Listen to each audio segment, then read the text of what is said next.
Hello, Cancer. Welcome to March of 2023. This is for Cancer, Sun, Moon, and Rising sign. We have a month here that can bring some significant changes within your home, including maybe a leave taking of a resident of your home, some changes in your educational career, foreign travel, and journeys as well. And we're going to talk about the eclipse that's coming up on March the 25th. That's a big deal, and how it might impact you, not just in March, but as time rolls on. So welcome to my channel. And if you're new, by the way, my name is Lori Lothian. I am using the Western Tropical Zodiac, whole sign houses with stars and minor asteroids, and I'm helping you time your best life using astrology as a navigational tool.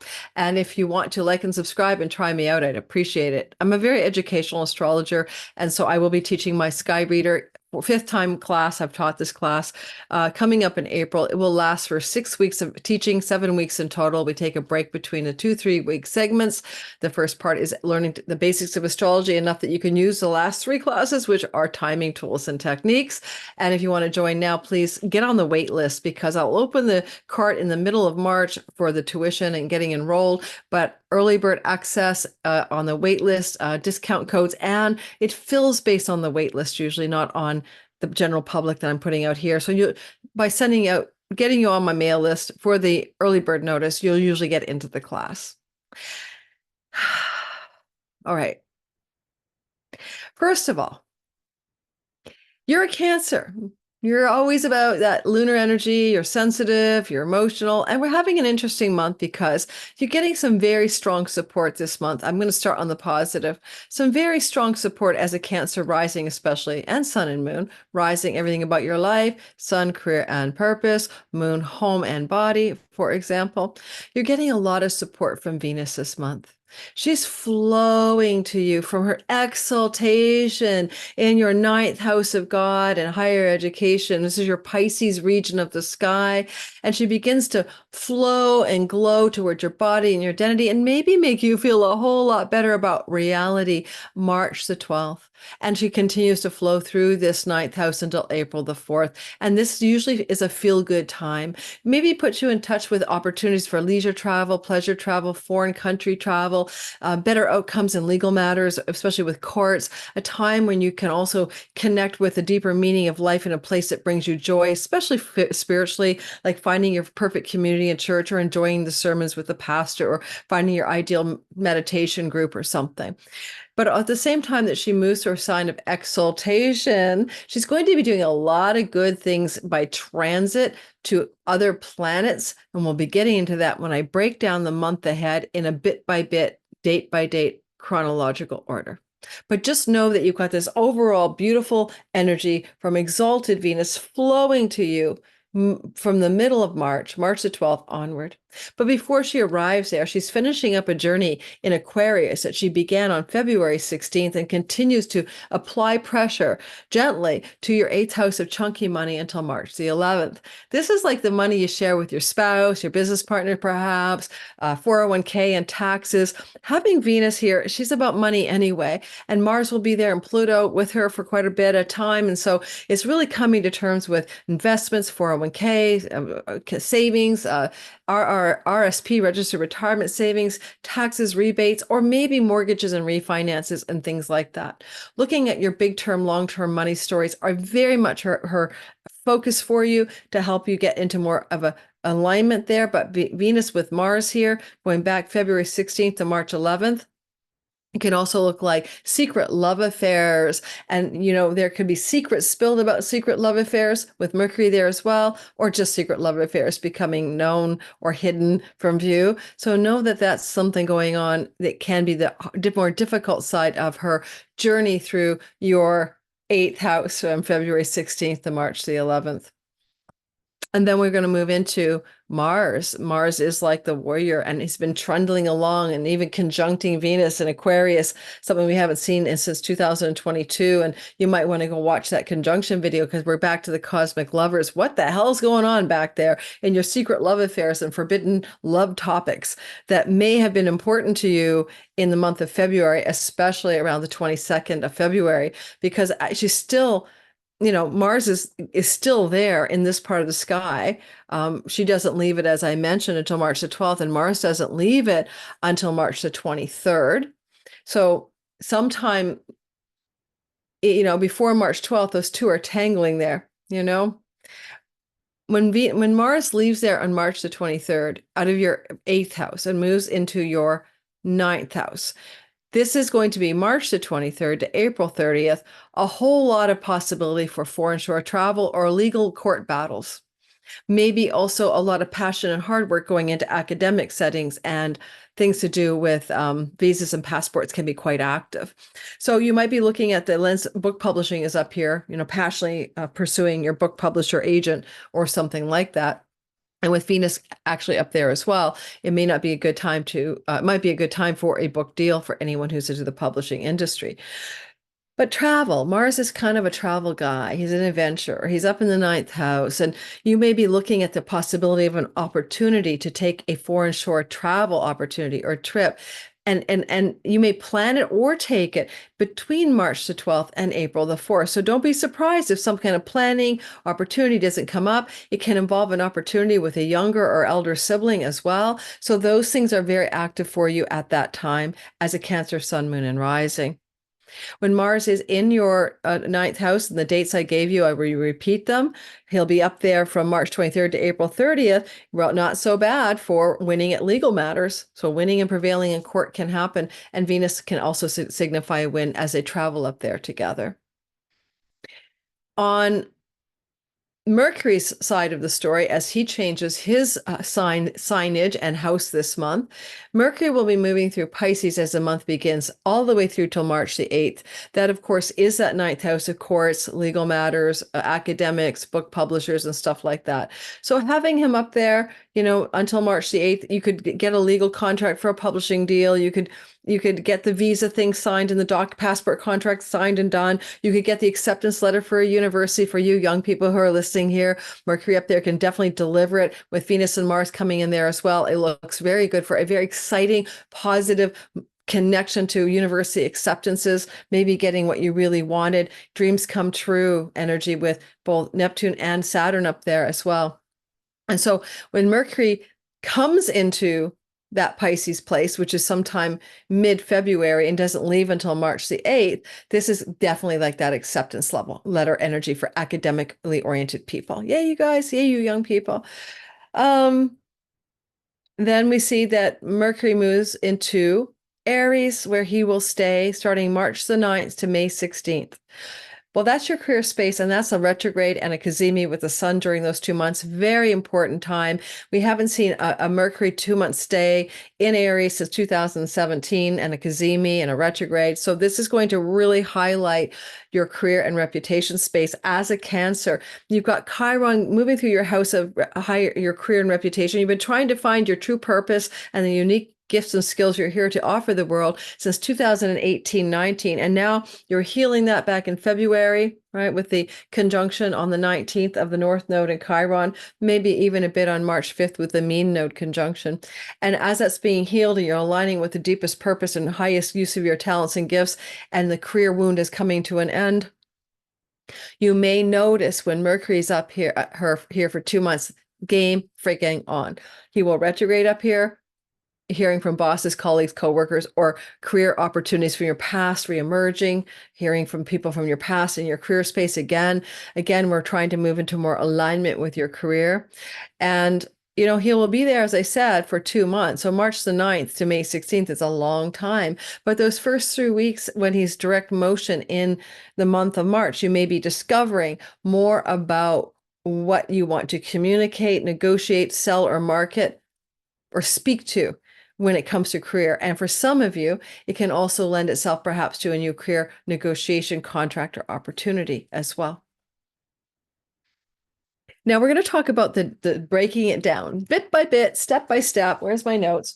As we go through this month ahead. By that, I mean, we're going into talking about the delineation of individual aspects, transit aspects, well, transits. Okay, let's get rolling. So first of all, on March 1st and 2nd, and we have a beautiful energy of the sun in a flow to Jupiter called a sextile. In essence, good developments around career and purpose or father figures regarding lucky breaks, and positive situations regarding friends as benefactors and allies, or elder sibling, foreign land travel, or academic success, or things to do with favors from people in places of power, aligning with your academic success, aligning with your spiritual faith and belief, aligning with travel opportunities, aligning with book publishing deals. All very sweet. Oh yes, March 1st and 2nd. And then we notice that Venus will square Uranus. Mars will also do that this month. So let's start with Venus. March 3rd, she's going to go into a difficult conversation with Uranus. Always give or take a few days on either side, guys, but you're certainly epicenter around March the 3rd. Surprises in love and money are kind of the common themes of a square between Venus and Uranus, but this is also to be contextualized, right? Because Venus is moving through your ninth house during the time of the square. Now, I mentioned already that not the night, through your eighth house of chunky money during the time of the square. Eighth house of chunky money, she's a money goddess. She's squaring Uranus in the house of great gains of your career, but also windfalls, pennies from heaven. He's up there with Jupiter. It can be some unexpected windfall. A square doesn't always look bad on you. There's two benefics involved, but it also can be a bit of a surprise or shock regarding some money situation involving your career gains, involving an elder sibling, involving a friend.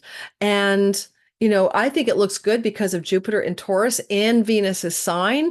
And when Venus is talking chunky money, he's taking orders. So you may have a bit of a windfall here as well. It's possible, especially because we will have that Mars transit still active in your eighth house and ruling your house of lottery wins. So maybe some kind of surprising chunky money positivity, yay you, around March the 3rd. And right and bundled into it on the 4th is Mercury in a flow to Uranus, as Mercury is moving at that time in the sky through your ninth house of institutions, governments, legal courts, legal proceedings. And there's also maybe whatever Venus is up to in your chunky money house, it takes you into contact with ninth house matters.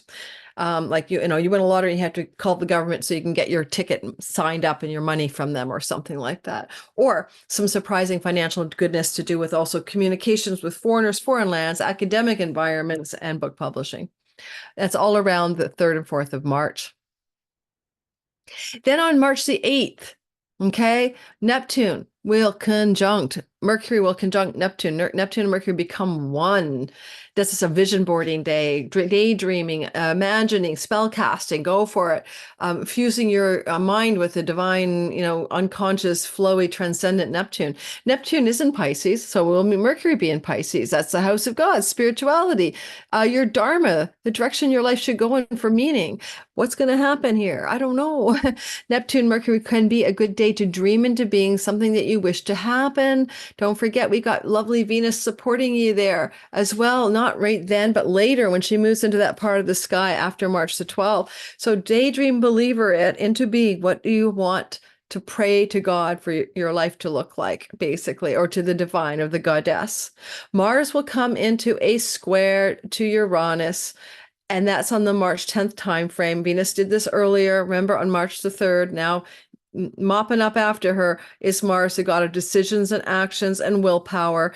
What are you going to decide, act upon with great willpower, March and 10th? That may have been activated March the 3rd. Now, it could literally look like a decision to sell a stock, to open up a retirement plan, savings plan, to separate money from a spouse, to, stuff to do with that eighth house money, and you're making actions and bold decisions and you're going for it with your will, and yet it still connects to the surprise of the 11th house of great gains. I don't like talking about Uranus in anything context because who can tell? It's a wild card of surprise. But with Venus starting the story, I think it's positive. I think the Mars square is literally making the defined decisions and actions that are needed to follow through with the March 3rd event. The sun will be sextiling Uranus while Mars is squaring Uranus. So that also says things that can be about legal matters and courts and visas and passports and institutions like governments are all aligning to support the Mars story of what action you need to take regarding chunky money. Finally, then we're moving into another story. We have a lovely little sextile between Mercury and Pluto around March the 10th. Now, Pluto is in that chunky money house, which we need to note, and Mercury is in your career house. So again, chunky money stories, but now more aligned with Mercury already moved into Aries, right, on the 9th, with what you want to do in your visible career and reputation and what that might look like regarding your career. It's a flow. Mercury is a ruler. I'm doing a lot of videos on this during the month, but Mercury is the ruling planet of a part of your sky called Gemini that represents foreign shores and foreign lands. And I keep seeing so much foreign shore land stuff going on here for you guys this month, as well as he rules your third house of trips and travel. And I got Juno down there tracking through the month of February, March as well. So unexpected travel opportunities, but maybe also connected to career opportunities, can be a bit of the bundle between March the 8th and the 10th. Now, the sun is going to conjunct Neptune, and the Neptune-Sun thing is a very beautiful, good father, beautiful archetype, right? It's mystical, it's magical, it's goodness. It's the sun as a solar essence in touch with the higher powers of Neptune that are transcendent and dreamy, oceanic, and unconditionally loving.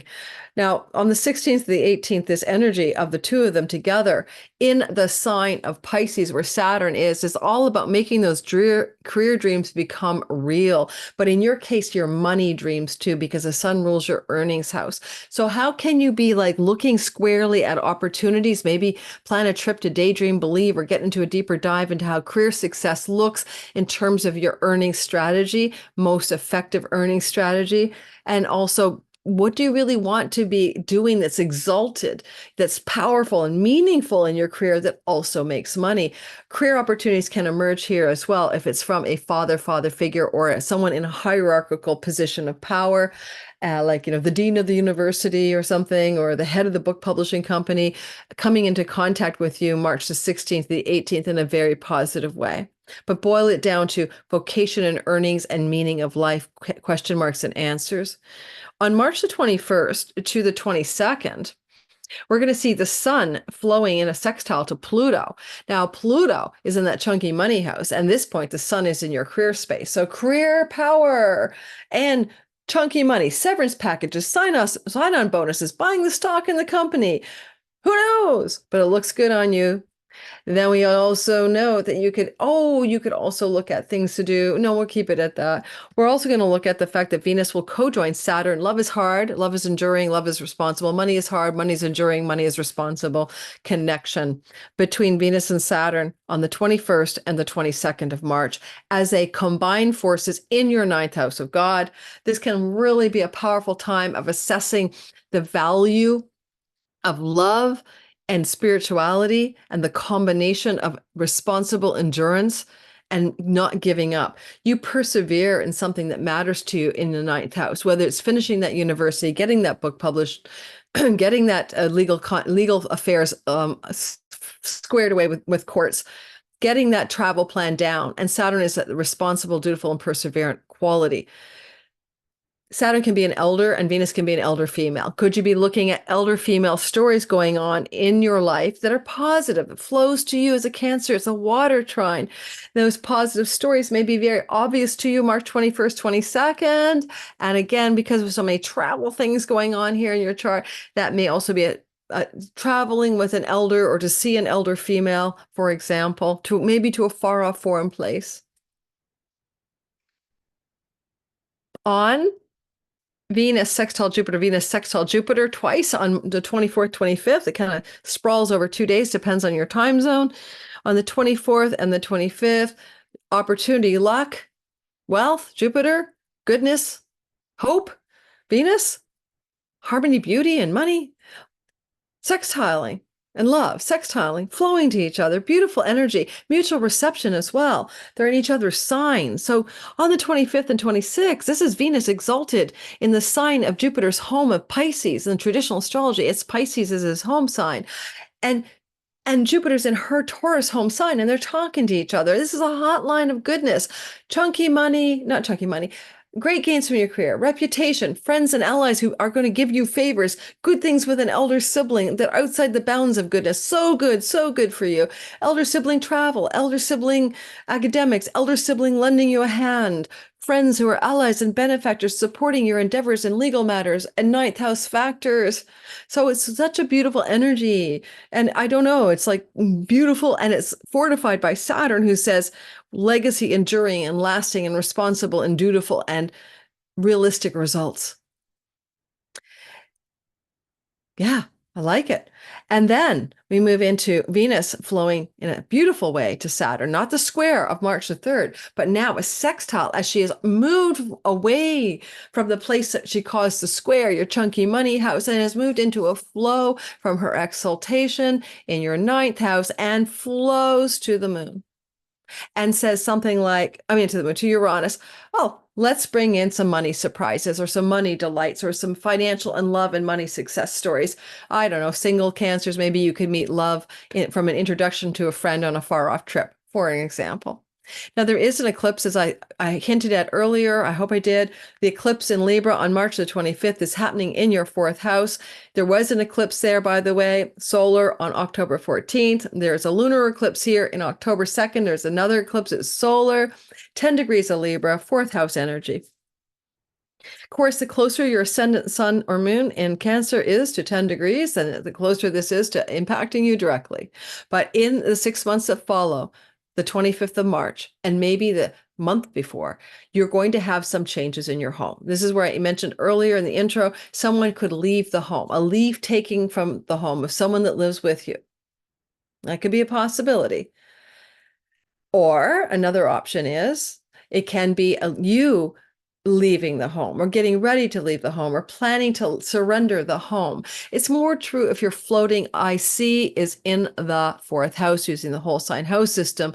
So it's still about home. With Pluto in your eighth house of inheritances and the South Node activating over and over again, eclipses in the fourth house, some of you will receive inheritance from legacy wealth from family of origin folks in the next 20 years. And we see a little bit of that being more intensified in 24 with South Node eclipses in the fourth house. Okay. As well as that eclipse to do with your home and home life, there is also a moon that comes up on March the 10th, and it's in Pisces, a new beginning, a new moon in that ninth house of God. The best you can do with that is a new spiritual philosophy, new religion, but it also can be a fresh start and a new beginning that unfolds over 6 months to do with academic settings, institutions of higher learning, book publishing, new beginning because you sign a contract, things to do with passports and visas, mine a new beginning when finally you get the darn visa you were waiting for. That moon on March the 10th will unfold over 6 months as it waits for the full moon here that happens during Virgo season, which is sometime between the third week of August and the third week of September. And I'm hoping that was a useful, helpful delineation, Cancer. I'm recording on February 17th for my Patreon community, early access, ad-free. Don't forget to check that out. I'm having a promotion, get 2 free courses that are already taught, replays available. Chiron, the Key to Purpose, Synastry Relationship class for free. And you get all of my content for only $5 and those free courses, way ahead of everybody else. No ads. And you get 1 free Zoom meetings with me a month where we all get together as a group and talk on Zoom about astrology. Other tiers have more perks. Go check it out. Everybody has different perks and they're better the more you pay, but I'm not expensive. My highest tier is $20. So go check it out. And don't forget, Sky Reader starts, Be Your Own Astrologer, Time Your Best Life. Learn astrology with me. That's one of my passions is to teach. And I'll be teaching that class for 6 weeks of teaching and 1 week between. So it spans 7 weeks because you need a break between the basics 3 weeks and the predictive tools. So I wanted to give you time to digest and ask questions and make sure you're ready for the second half. Thanks, guys. Did I share everything with you? I think I did. Thank you for being here, Cancer. Good luck in the merry month of March.